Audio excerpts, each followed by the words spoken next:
नमस्कार, मैं हूं आपके साथ नम्रता। खाकी और खादी, ऐसा लगता है कि इनका चोली दामन का साथ है। अब देखिए ना, खाकी से खादी पहनने वालों की लिस्ट कितनी लंबी है, ये किसी से छिपा नहीं है। और ऐसा लग रहा है जैसे असीम अरुण के बाद ये सिलसिला शायद जारी रहने वाला है।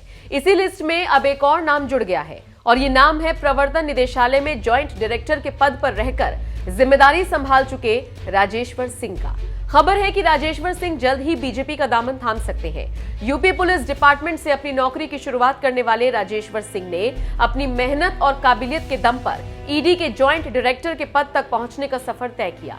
आपको जानकर हैरानी होगी कि Rajeshwar Singh human and technology के एक्सपर्ट हैं। राजेश्वर सिंह के नाम पर 13 एनकाउंटर हैं। इन एनकाउंटर्स के जरिए उन्होंने खूंखार अपराधियों को जेल तक पहुंचाया और इसीलिए उन्हें एनकाउंटर स्पेशलिस्ट और साइबर जेम्स बॉन्ड कहा जाता है। ईडी में वो Airtel Maxis, Commonwealth Games, coal scam, Sahara SEBI case, Augusta Westland, helicopter deal जैसे देश के कुछ सबसे बड़े मनी लॉन्ड्रिंग मामलों को साथ में संभाल रहे थे। पी चिदंबरम के बेटे कार्तिक, ओम प्रकाश चौटाला, मधु कोड़ा और जगन रेड्डी के खिलाफ भ्रष्टाचार के आरोपों की जांच में भी उन्हें ही जिम्मेदारी सौंपी गई थी। दबंग अतीक अहमद को गिरफ्तार करने का श्रेय भी राजेश्वर को ही जाता है। कहा जाता है कि सपा सरकार में एक बूढ़ी महिला ने पुलिस में तहरीर दी थी कि माफिया अतीक और उसके गैंग ने उसकी जमीन पर कब्जा कर लिया है। इसके बाद राजेश्वर सिंह ने अतीक को गिरफ्तार करने जैसा बड़ा एक्शन लिया था। ये वही राजेश्वर सिंह हैं जिनसे मुलायम काफी खफा रहते थे, क्योंकि उन्होंने मुलायम के करीबी अतीक को जेल पहुंचाया था।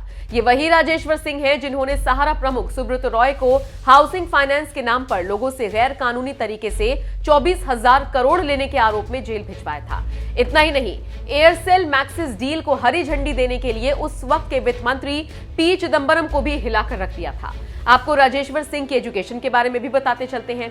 राजेश्वर सिंह के पास बीटेक की डिग्री है। उन्होंने पुलिस, मानवाधिकार और सामाजिक न्याय विषय में पीएचडी की है। वो 1996 बैच के यूपी के पीपीएस अधिकारी के साथ ही यूपी पुलिस के अधिकारी के तौर पर काम कर चुके हैं।